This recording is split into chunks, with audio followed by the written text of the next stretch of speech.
In this video we get the loom out, clean it up, sort it out, understand the whole thing and get it fitted. I'm going to show you the second major mistake I've made on this bulkhead, and there is even a third mistake in this very video. It's a very small detail, but you might spot it. So first up is that little job. This is a windscreen bolt specifically for this job, and it screws in here, but as you can see, it is the thread in the bulkhead is knackered.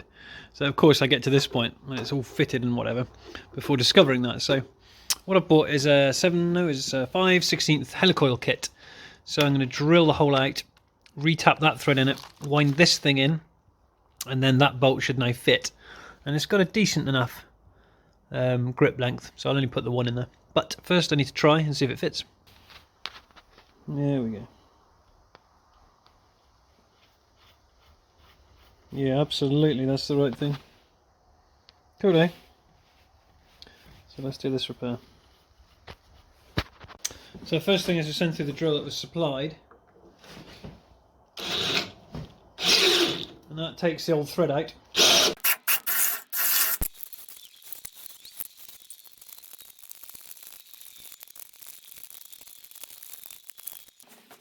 Alright, so that took a long time. Now we wind in the helicoil.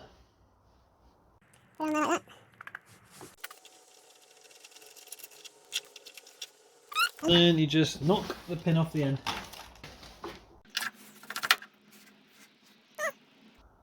Can you see it in my hand?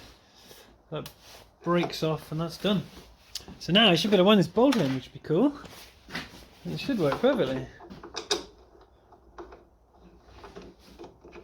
That is much better. Goes all the way home. It's fully engaged with that helicoil. Nice and strong. Can't be pulled out. Yeah! Cool, huh?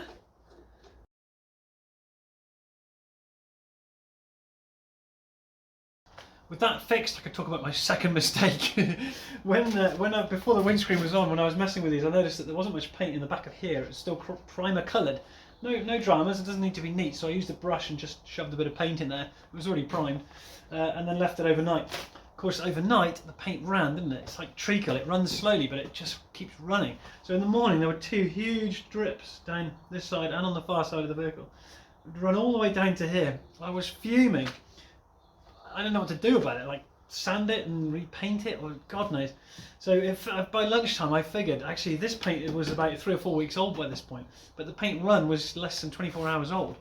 And although it had sort of firmed up, it was still very soft. So I got the old P40 container, P40 filler, used this plastic spatula and just ran it up the paint run very slowly, very gingerly, and it all just came off. I was so chuffed. So although it was a pretty major balls up, it was a really easy fix. That was literally it. I just ran a piece of soft plastic up there and it just came off above the plastic, just like when you're scraping old paint with a metal scraper. So lucky. That was such a lucky dodge. So mistake number 3 during this whole bulkhead fiasco is in the next video, but it does make a sneaky peek in this video, so see if you can spot it. Here we go. I love electrics. I love it. So it's just a very simple loom, a very simple wiring diagram and a continuity tester. And really I was just figuring out what was what, so flicking switches, seeing continuity at various things. So I knew exactly what every component was and where the loom was going to head through the engine bay. Pig in shit. I love this sort of stuff. So with that all sorted, I'm going to try and clean up a little bit, wipe the surfaces on this main section of the loom here. And this one needs a fairly good degreasing. And then I can just stick it in and start testing it.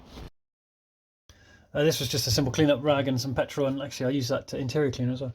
When I got to the dash I cleaned that up as well and found the dials were a bit messy behind the glass, so I took the 2 dials apart and cleaned behind the glass as well.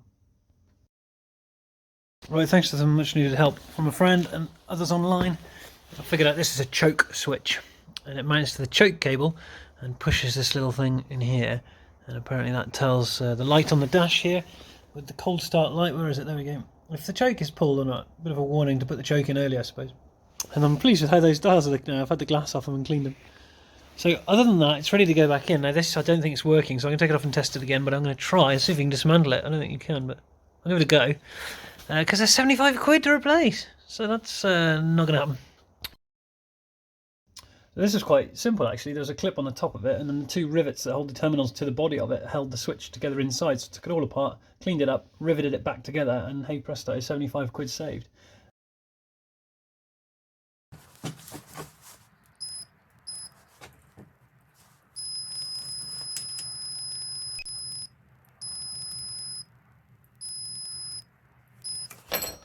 Done. That's how you repair that.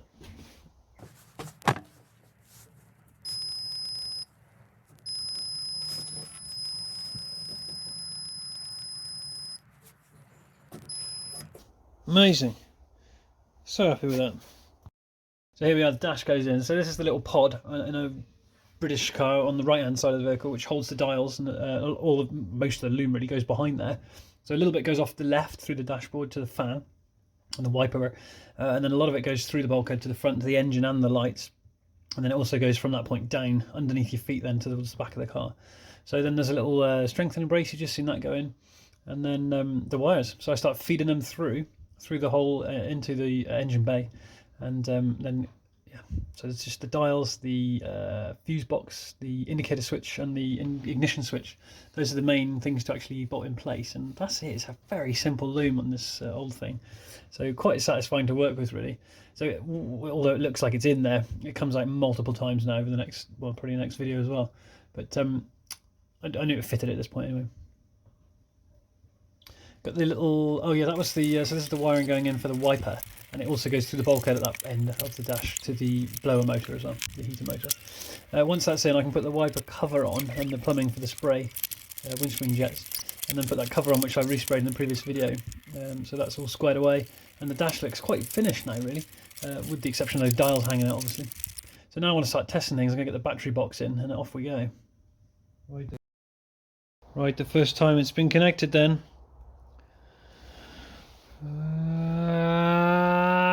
That's it for this video, folks. The loom is in. In the next video I get to try out all those circuits, make sure stuff is working. So there's kind of the central part of the car, and there's the front lights and the rear lights. I get all of that central stuff working, which is so fantastic. And of course there is a major balls up in there, which didn't have really any consequences, but it could have had some major consequences. So see if you can spot it. Tune in for the next video. Thank you very much for watching, and yeah, hang around for more.